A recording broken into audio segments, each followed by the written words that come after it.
What's up, YouTube? It's your girl DeeDee. Welcome back to the channel. So I'm back with another reaction video for you guys. Now this is an old video clip from the Rolanda Watts show. I think it back in 1994, where she have some guests on her show and they're talking about relationships. And I want to know your thoughts about this video, because you're going to hear some familiar things that women are still complaining about today. This is why I say a lot has not changed, because women are saying the same things they've been saying from years ago. They're still complaining about the same things in current times. But it just shows you that a lot has not really changed, and women have not changed, but they're still looking for a different result from men. So we're gonna hop right into it. Make sure you are subscribed to the channel if you like the content, share and like the video, and turn on that notification bell to be notified when I upload new content. But definitely chime in. I want to hear your thoughts on this video. Let's get into it. Here we go. Well, I'm not the only one having a tough time. There's Carolyn Sawyer here. She's 32 years old. She's a television reporter in Boston. And you say that you haven't had a real date in a year? A real date in a year. Yeah, that's. So you got a comment. Look at some people out there with, oh gosh. But really, you're not dating. What do you find? When I define real date, I define it as meeting someone who excites me, who I'm really interested in spending time with. Now, that's not to say that I haven't encountered people who would say, would you like to go out? Let's do this. But I didn't feel that there was the spark, and so I didn't go there. The spark is equivalent to vibes. You know, they weren't any vibes. That's what the spark is equivalent to back then to now.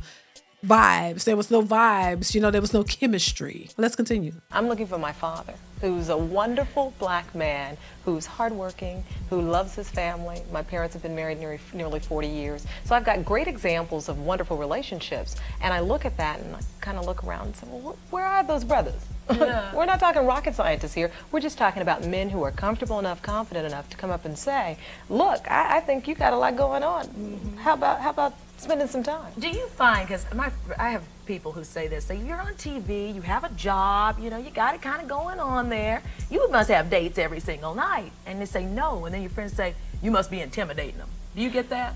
But what am I to do? Because in my mind, the person that I'm dreaming of is the person who's comfortable enough to say, Rolanda, yeah, you're on your show, you've got your own show, you got a lot going on, but you know what? Together, I think we can be magic. I love you for saying that. Where are they? Where are they? Look, and they're asking, where are the men? Where are they? It's the same question they're asking today. Where are all the good men at? I think the good men have always been around. It's just, I think that there's a mentality within a lot of these women that they don't realize is a turnoff for men. What they think is intimidation is just a turn off. So, and then like she stated too, she meet guys, but she's looking for this special guy that's like her, what she perceives her dad to be, not realizing that the relationship between your mother and your father is not one that you're fully entrenched in. I think children, they have an idea of the relationship with their parents, but they don't have the full scope of the relationships between their mothers and fathers, if that makes sense. You see the type of father he is to you, and also the type of husband he is to your mother, but you don't have the full scope of the entire relationship. So to go out and try to look for a man that's like your father is going to be difficult, because you have a certain idea of your father based on him being your father, not the husband to your mother. You don't have the full scope. And so a lot of what they're looking for is something that is probably unrealistic. So if they don't fully find this magical man that they've been dreaming of, they think that they're settling, and they don't think that the men that they come across are good enough. That's kind of the same thing we're seeing now, but a lot of these women don't have fathers in many cases to base it upon, but they just know when they feel it, they know when they see it, but they really have no real direction of how to go about finding a mate for long-term relationships and marriage. You know what I'm saying? They're just going off a wing and a prayer, like, oh, I'll know it when I feel it. He has to be this magical man, and a magical man does not exist. And this is why they still end up being single for the rest of their lives. But let's continue. People always want to pin it on you're being too choicy, you're being too choicy. And I like to say, look, I come from very basic means. Military child. My father spent 25 years in the service. But what he taught me was a lot of self-respect about myself and how to conduct myself as a lady and to have certain levels of standards. And an example of how a man gets up every day and goes out and takes care of his family and people know who the baby daddy is. I mean, you know, Right. good examples. Well, I do too. I mean, my dad is a gem. I mean, he really is. And I mean, not that we want to run out and marry our dads every place. No. But we do come from families where we see a father at the head of the household doing the right thing by his women, his children, and the whole bit. Does it ever get to a point where you date outside the race? I've done that before. I think that you should be with the person who excites you. And I don't think I hear the Yeah, you get a lot of, you know. But you know, look at the brother And look at nodding the up there. brothers back there Well, going, wait a minute. This is the same brother that, you know, I bet you just $10. Let's go in $10. That if I walked up in the room, that, you know, the likelihood of him coming, as he moving his head, likelihood of him coming up and saying, you know, gee, sharp sister, why don't we go have a drink? That's not going to happen. And But why is that not going to happen? Maybe he's just not attracted to you. You know, she's okay, but I mean, if I saw her in a room, that probably wouldn't be the first person that you walk to. And I think they don't consider that. I think they are very choosy and picky about who they want, but they don't expect men to be picky or choosy. They think that just because they're women, that automatically every man should just be, you know, should be running up to them. Maybe the men don't find you attractive. They don't see you as a suitable person that they could be with. Maybe they can't settle for you. And I think a lot of women don't think of that because they think they're better. And they've made it up in their mind that if they've accomplished something, if they have a education, that these men should be just automatically attracted to them. No, maybe they're not attracted to you. Maybe you're just not their cup of tea. They don't ever consider that. Let's continue. What are you doing about don't it? knock me for having had an experience, and I don't think you can comment on an experience unless you've had it. Yeah. So, I mean, you know. It's true. There are, you know, as my parents taught me, Rolanda, there are good white people, good black people, bad black people, and bad white people. That's right. And it really is about the person who makes you come alive. The statistics say that there are more black men of all ages in jail than in college, and a little more than 12% are unemployed. Adrienne Burke is a college-educated literacy instructor. She has never been married, although she did have her first and only daughter when she was just 14 years old. What? That's awfully early. That's a baby having a baby. Absolutely. Yeah. I don't regret it, though. Yeah, I think it has a lot to do with why I am where I am as far as dating is concerned. You touched on something earlier as far as the intimidation factor. Statistically, I'm not even supposed to be where I am, having a child at 14. But since I am there, I find that a lot of brothers are intimidating. Just for the record, I'm for the brothers. But she's single and she's having a hard time finding a man. That's what I want to know. What is the difficulty with you getting a man and keeping one? Even though you've accomplished so much and you've beat the odds, even though you were a teen mother, how does that help you on the dating scene? You know what I'm saying? Like she said she shouldn't be as accomplished as she is or where she is now because of her being a teen mother and because of where she came from. But what does that have to do with qualities that would help you to get a husband, a man who would take you on and your child? There has to be some other extenuating issues that is preventing you from getting a man who will commit to you and you and your child. There has to be something else that's involved as to why you can't get a man and keep one. Let's continue. But wait a Where minute. is he? He's out there. I'm I hear- 29 years old. I'll wait. I hear everything wait. you are saying. Don't get me wrong. And please don't suggest that I'm here suggesting. I have the one friend a colleague who has married outside of the race and jokingly said to us, look, I done gone to the other side and it's okay, y'all can come. And I said to her, look, I don't need you to recruit. I have tested the water. It's okay. The world is a global world, and I simply have too many contacts and relationships with all kinds of people to live my life in a box. And I think that if I went through life like that, I'd be wearing blinders and possibly miss some beautiful experiences. I don't know if he's white, if he's Moroccan. I don't know what he is. I can respect that. I can respect that. Yeah, I agree with what you're saying and all, but you know, due to your education, it brought you to a different level. It's like an adult trying to talk to a child, and I know a lot of brothers, you know, are struggling, you know, due to statistics and what have you. But you know, you're on a different level, and like a lot of brothers maybe around you are not on that same level, so you find yourself hard to talk to them. So what is your suggestion to me? Well, my suggestion is you find a brother. You find a brother. No, listen. Yeah, this is gonna be good, brother. But what's the solution? It's just like you have a child that's 5 years old. You find somebody that's a peer to like the child that you know you can relate with. They have a lot of educated brothers in school out there and in good positions. You just can't say that, you know, no brothers ain't no good. Well, you know, I have a saying, and I'll just share it with you very quickly, and that is I've attempted the relating part, and I'm not saying that I'll never go back there again. And I like to tell people, look, I've done white collar, blue collar, no collar. I've been there. I'm looking for, at this stage in my life, someone who is mature enough to come and relate to me. I'm tired. Come and tell me what's going on. That's all. You may want to read Dr. Ron Elmore's book. This is Dr. Ron Elmore. He's the author of a book entitled How to Love a Black Man. Come on, stand up. How to love. Oh, this better be good, Ron. Ron, I mean, we're sitting up here, and clearly there's enough sentiment out there in America that there is a shortage. Are we realistic here? There's a shortage. But there's a shortage of hope diamonds in the world too. There's a shortage of precious ores and gems in the world too. And so the search is harder, but any valuable thing is harder. We don't go to Woolworths when you're looking for a hope diamond. You got to go uptown to Tiffany's. But it's a hard trek there. And so I understand the struggles. I say to women who write me, who've read How to Love a Black Man, I say I apologize for every misspoken word from a black man to you, every tear that you may have shed that had one of our names on it.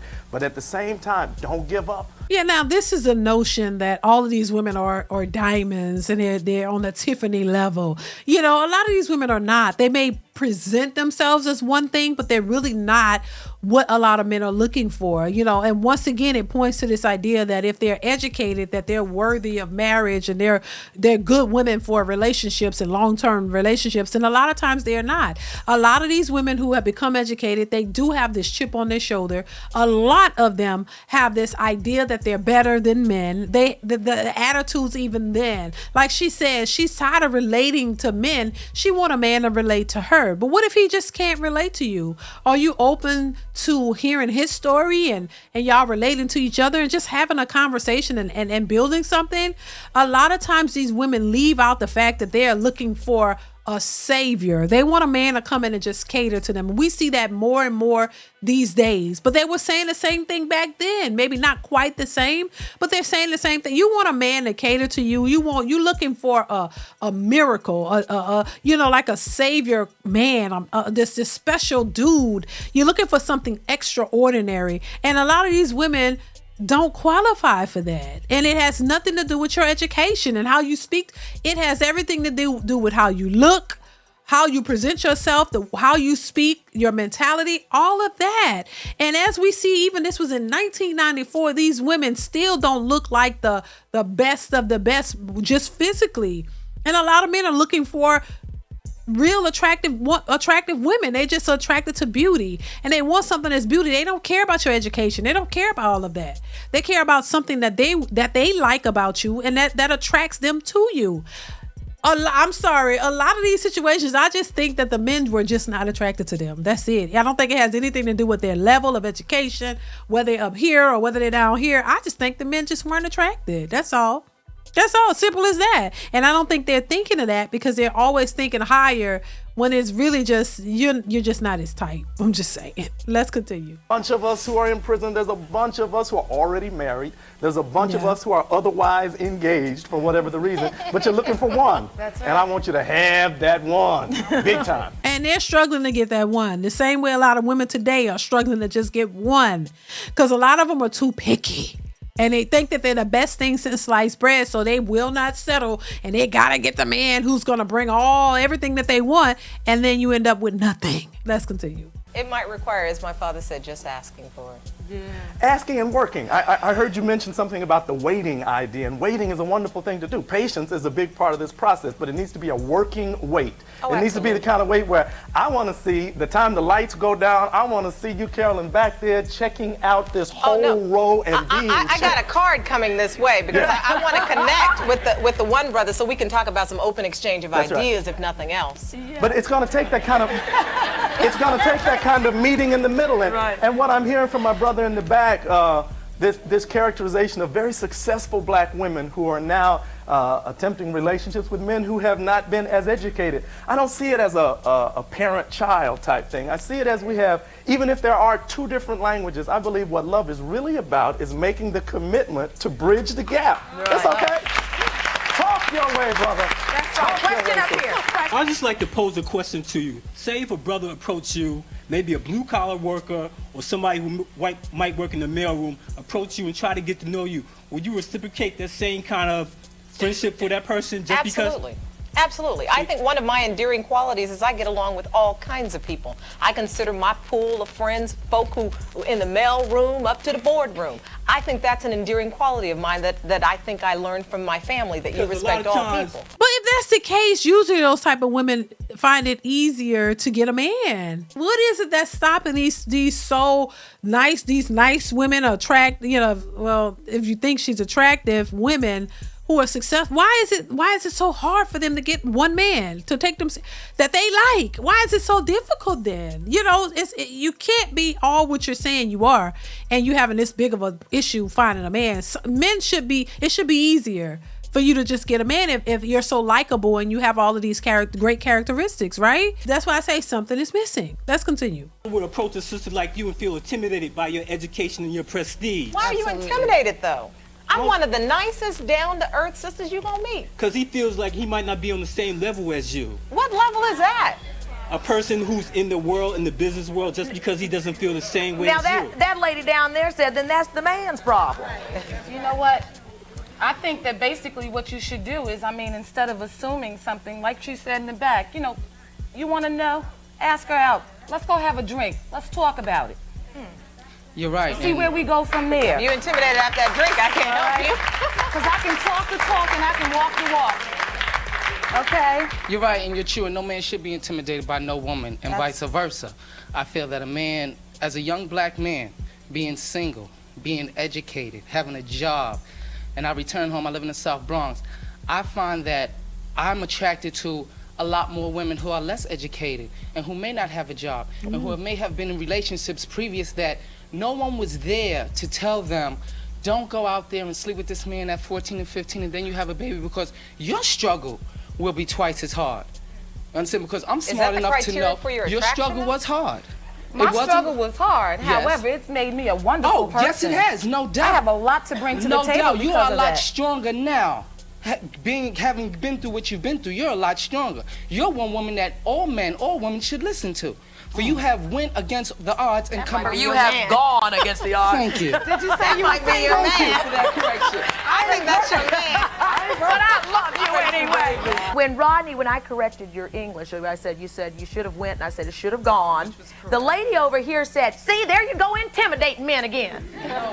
Did I intimidate? Is that wrong to do? No, you corrected me, which is correct. There was no intimidation there. I accepted that, and I reciprocated. That was that. To get my point across that being young and being out there's a lot more women than there is us. Now, for the few black men who do achieve status, and then we go back and try to be with our sisters, sometimes we can't be with them because they have children already, or they're with a boyfriend, or for whatever reason. I'm sorry. What's the problem with having a child? This is the second time you raised that issue. Right, because Make me unfortunately, understand. right? Listen, I want to be here. When there's Stand up. when there's a child involved, okay, and I've been in a relationship with a young lady who had 2 children from 2 different men. I had nothing against it. I went in there and took on the responsibilities.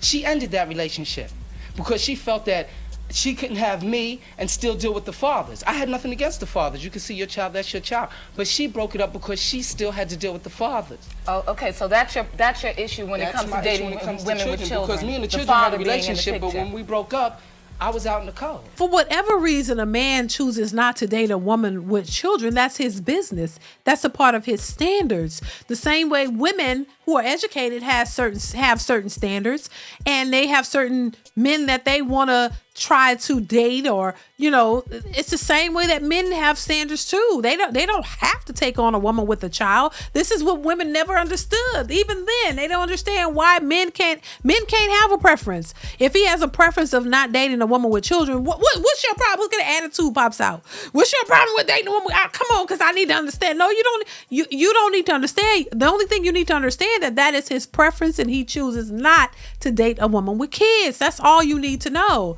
Just like your standards are your standards, his standards is his standards. They've always had a problem with that. To this day, they got a problem with it. Let's continue. I want you to meet 37-year-old Jeanette Bonner. She's a vice president of fundraising at United Way. Jeanette is, well, what you might call a department store shopper. She dates men outside her race, but she also complains that even though whoever she's dating, it's still hard to find a commitment. Is that right? That's quite true. Yeah. Very much so. So at what point did you say, okay, enough already. I got to go out and expand my horizons a bit. What made you decide to do that? Well, basically, my mindset is a nice man would be nice in my life. There's a void right now, quite frankly. My preference is definitely the brothers. But if a nice man happens to appreciate me that isn't black, I'm not going to discourage that Let me ask just a general question here. Are there some people who are saying, I don't get it? Because we have an interracial group here. Is there any questions that you may have that you just don't get it, what we're talking about here? Okay, everybody gets it. But you know what, Rolanda, let me make this suggestion to you too, and that is that I have seen, even in our profession, my white counterparts who have the same issue. I mean, they're having difficulty finding neat guys to date. Carol, I was talking to a lady back here. That's what I was trying to get you to say. Go on. Well, I think it's not the color, the race issue. I just think that the intimidation factor that he's talking about and that you're talking about is money. And it's always an issue. If your mate makes more, I would be intimidated if my wife made more than me. Why? But is that our problem? That's not my problem. I'm not saying that I have a reason why. I'm just saying that it's an issue. But I'm also saying that I don't think that white men really want to date black women as much as black women want to date black men either. And I love my white wife. Your white wife. Listen, he said it. He said it in 1994, and this is what we're saying now. A lot of these women think that the grass is green on the other side, and they're gonna go out and they're gonna divest, and they're gonna find a white man who gonna just give them the world and the life of leisure that they're looking for. And basically, this man is saying he doesn't believe that white men are more interested in black women than black women are interested in them, and we see that happening today. We know that this is a fact, that white men are not checking for black men in mass. But a lot of them would say, oh, we're going to divest, and we're not dating the brothers anymore because they're full of this and they're full of that. But y'all can't find a man over there who's going to take you seriously either. All they do is end up smashing you too and walking away, and you end up in the same position. It is no different. And this is why I always say, listen, it is no different from white to black. It's about the person. No matter who you are, you have to be, if you're a good person, you're a good person. It doesn't matter about your race. If you are a shitty person, you're a shitty person, whether you're a woman or man, black, white, green, purple, or red. So it's not just about divesting and you're going to get everything you want. No, because there are a lot of women who have tried that, been there, done that, and they've come out worse off. And they have horrible experiences as well.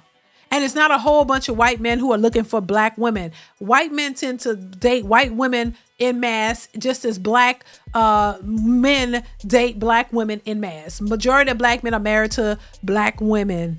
And so, yeah, it's not going to get any better. So we also see this notion of, oh, yeah, if you go to the other side, they're going to treat you so much better. They're going to do this. It's like night and day. No, it's not. It depends on the person. That's all I'm saying. So listen, I'm going to leave it here. Y'all chime in. I want to hear your thoughts on this. What do you think about what they were saying in 1994 versus what they're saying now in 2025? Let me know what you think in the comments below. Comment, like, subscribe to the channel. Hit that bell to be notified when I upload new content. And I will catch y'all in the next one. Bye.